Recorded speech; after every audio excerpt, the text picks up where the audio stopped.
होगा, क्योंकि 2 मिनट का मैं समय लूंगा आपका।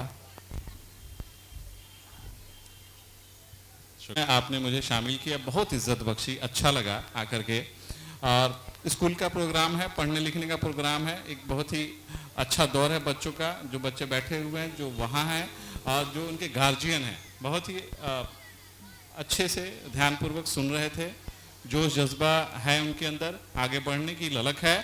और जो सर ने बोला और जो बच्चों ने पेश किया प्रोग्राम, उस प्रोग्राम का सिर्फ एक ही है, एक ही सार है, एक ही किताब की एक ही बात है। बहुत इतिहास के पन्नों में जाकर के हम लोग कुछ कर नहीं सकते हैं ज़्यादा, हाँ अपनी अच्छी चीज़ों को संजो सकते हैं कि अच्छा इंसान कैसे बनना है।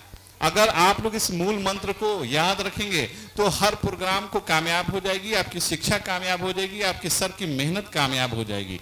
अच्छा इंसान बनने के लिए ज़रूरी क्या है?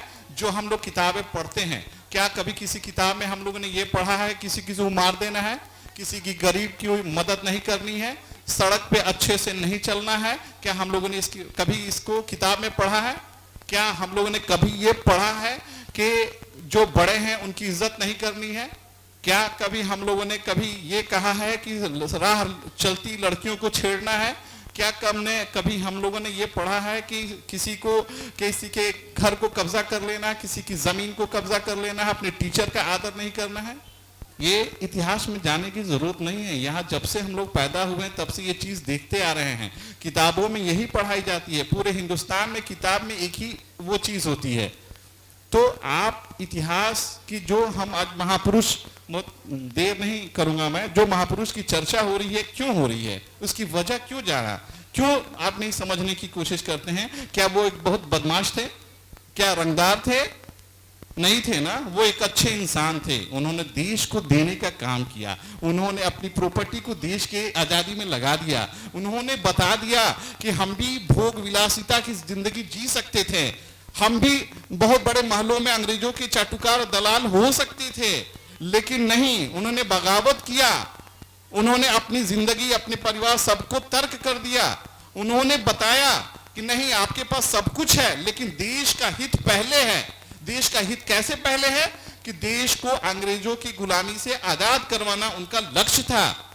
आप उस वक्त भी जब गुलाम थे तब पर भी तो आप खाना खाते थे, तब पर भी तो आप कपड़ा पहनते थे, तब पर भी तो आप सड़क पे चलते थे, तब पर भी तो आप डिसिप्लिन के साथ रहते थे। आज जितनी बदनामी हमको नहीं लगता है उस वक्त बदनामी थी। यही भारत के लोग, हम ही लोग सिपाही बन करके अंग्रेजों का काम करते थे। हमारे ही देश के लोग सिपाही थे, अंग्रेज सिपाही नहीं थे। तो हम लोग बहुत जोश जज्बात में बहने की जगह हम लोग अपने मूल मंत्र को याद रखें कि अच्छाई की परिभाषा यह है कि आपसे दूसरा कोई असुरक्षित महसूस ना करें, आप छोटों से प्यार करें, आप अपने माँ बाप का आदर करें। आप, यही देश का कंट्रीब्यूशन होगा आपके इसी काम का। बूढ़े माँ बाप हैं, उनकी इज्जत करें, आप टीचर हैं, उनकी इज्जत करें। आप क्या देश में अगर आपको देशभक्ति से आपको दिखाना है तो क्या आप बॉर्डर पे जाएंगे लड़ने के लिए? क्या गोली ही खाना क्या देशभक्ति है? नहीं। आप अपने काम को, मैं वकील हूं, मैं लोगों को ठगना शुरू कर दूंगा तो देशभक्त नहीं होऊंगा। आपका कंट्रीब्यूशन क्या है समाज में? आप स्कूल चलाते हैं, आप क्या बेईमानी से ट्रस्ट बना करके पैसा लेना क्या आपका अगर मकसद हो जाता है तो आप देशभक्त की श्रेणी में नहीं आते हैं। आप देशभक्त के मुखिया हैं, पंचायत है, सरकार है।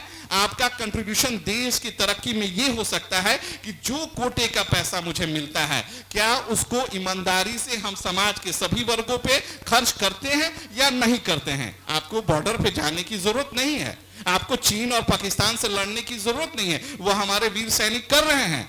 आपका देशभक्ति, आपकी अच्छी शिक्षा, आपकी अच्छी नागरिकता की पहचान आपके घर से होती है। आप सड़क पे चलते हैं, अनुशासन में चलते हैं कि नहीं चलते हैं? क्या पुलिस आएगी? क्या आप घर में अपने माँ बहनों को किस नजर से देखते हैं? ये अनुशासन है। ये आपकी माँ बहनों के प्रति जो हम लोगों ने कहा, जो बच्ची बहुत अच्छा परफॉर्म की कि हम लोग भी बेटी हैं, हम लोग की भी समान रहने की, वो घर से मालूम है आपको। घर में 87% घर के रिश्तेदारों के द्वारा घर की औरतों, बच्चों के ऊपर गलत नजर रखी जाती है। यह है डोमेस्टिक वायलेंस का डेटा। हम लोग बात कर रहे हैं उस, मतलब जहां की बात कर रहे हैं जहां हमारे अप्रोच की बात नहीं है। आपके अप्रोच की क्या बात है?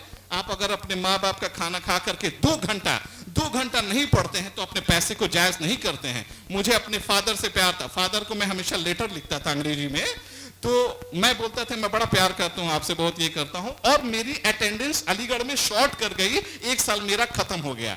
तो वो मेरे फादर के आंख से आंसू आ गए, बोले कि यही प्यार है, तो मुझे ऐसा प्यार नहीं चाहिए। मुझे प्यार ऐसा चाहिए कि जिस चीज को मैं खुश होता हूं, मैं खुश होऊंगा कि मेरा बेटा काबिल बने, मैं खुश होऊंगा कि मेरा बेटा एक प्रकांड वकील बने, ना कि एक ठगने वाला वकील बने। मेरा बेटा अच्छा लिखे तो लोग पूछे किसका बेटा है ये। तो ये आपकी जो सद्भावना है, जो आपकी समझ है, इसको देशभक्ति जज्बात होने की जरूरत नहीं है। आपका कंट्रीब्यूशन आपके घर से शुरू हो जाता है। आप अपने घर का कूड़ा सड़क पे फेंक दें, ये देश को कंट्रीब्यूशन नहीं है। आप दूसरे की जमीनों को हड़प लें, ये क्या देश के साथ गद्दारी नहीं है? क्या बॉर्डर पे जाएंगे? 1.5 अरब की आबादी क्या बॉर्डर पे जाएगी? वो जवान मुस्तैद है वहां आपको दूसरों से रोकने के लिए। उनका वो काम दे दिया गया है कि आप रोकें। आपका काम है आपके अपने काम से, अपनी छोटी छोटी बातों से देश सेवा करें। बहुत इतिहास के पन्नों में जाने की जरूरत नहीं है, वर्तमान में जिए। बहुत अच्छा सर ने संदेश दिया है। और याद रखिएगा, दे करके ही कोई बड़ा होता है, ले करके कोई बड़ा नहीं होता है। एक बात हमेशा याद रखिएगा, देना सीखिए, लेना नहीं। सुभाष चंद्र बोस जी ने दिया, अपने तन जन मन सबकी, वो पॉलिटिक्स होती रहेगी, इतिहास के पन्नों में होता रहेगा। जज्बाती गाना सुन करके नहीं होना है। जज्बाती जब सड़क पे हम फिल्म देखते थे तो आंख से आंसू आ जाता था, यार गरीब को कैसे पैर से अमरीश पुरी मारता था ऐसे।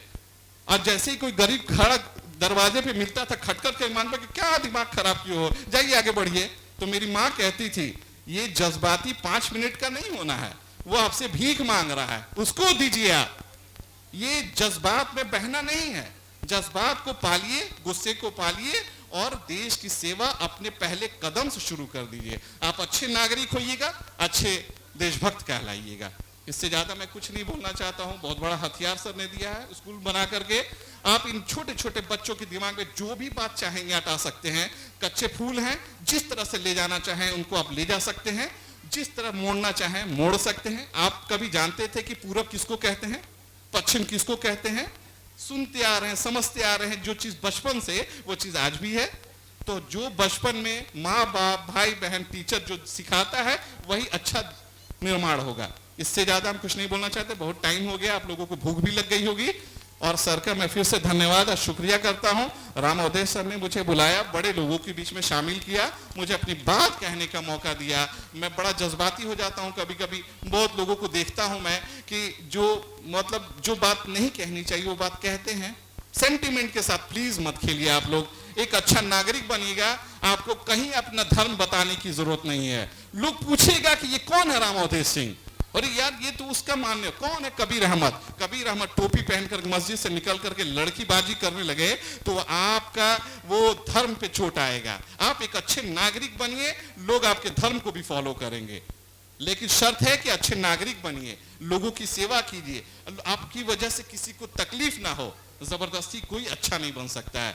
ये आप लोगों का मेरा मैसेज है। जो भी काम है आपके पहले क्लास में, दूसरी क्लास में है, उस सब्जेक्ट पर खूब कमांड कीजिए कि आपको अगर दूसरी क्लास का बोला जाए तो बता दिया जाए। आपके पास सब कुछ है। मेरे वालिद साहब कहते थे कि हाफ पैंट पे आप बोरा लेकर के आते थे, एडमिनिस्ट्रेटिव ऑफिसर हुए वो, और हमको कहते थे मेरे दादा के जो बैल हाँकना है, पैना से मारते थे कि ना पढ़े के नहीं खे। लेकिन वो पढ़े, उसी में कामयाब हुए, इंग्लैंड तक गए। बहुत सारी बातें हैं। तो आप लोग का प्राइमरी टास्क ये है कि जो चीज मिला है उसको अच्छे से कीजिए, पढ़ाई में खूब अच्छा बनिए। पढ़ लिख कर कहीं आप हर जगह इज्जत पा सकते हैं, देश की सेवा कर सकते हैं। जय हिंद, जय भारत।